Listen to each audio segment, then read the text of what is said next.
আমাদের পাঠশালা সাকিবের পাঠশালা। সাকিবের পাঠশালা।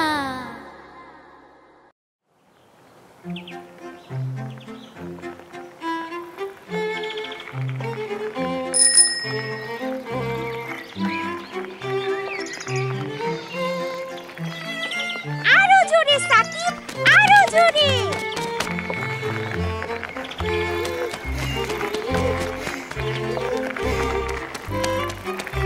সাকিব, সাবধানে চালাও।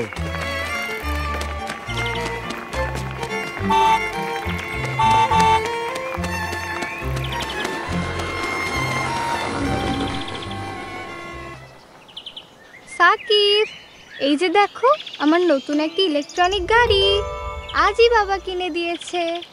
দারুণ না? হ্যাঁ, খুব সুন্দর।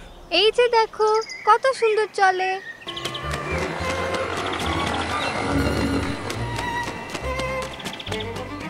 কি সুন্দর। ধন্যবাদ। তোমাকে বলছি না। তাহলে কাকে বলছো? আমি বলছি, ওই যে দেখো তালহা কি সুন্দর একটি গাড়ি চালাচ্ছে। ও আচ্ছা, দারুণ, খুব সুন্দর। থামলে কেন সাকিব?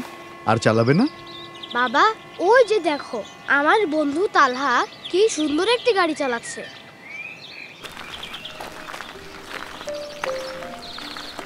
কি ব্যাপার সাকিব, মন খারাপ মনে হচ্ছে?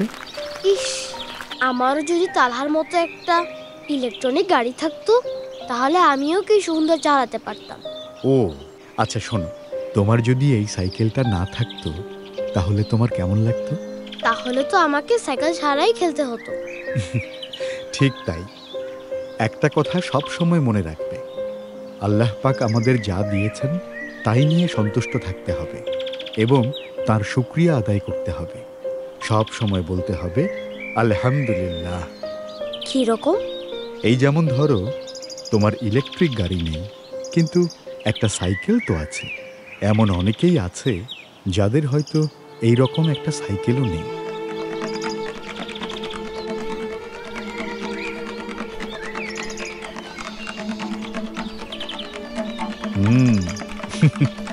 কি বুঝলে সাকিব?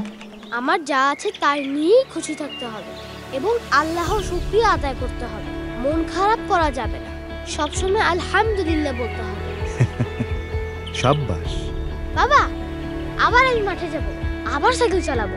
তার মানে আবার আমাকে তোমার পাশে পাশে উঠতে হবে? এই ছিল কপালে।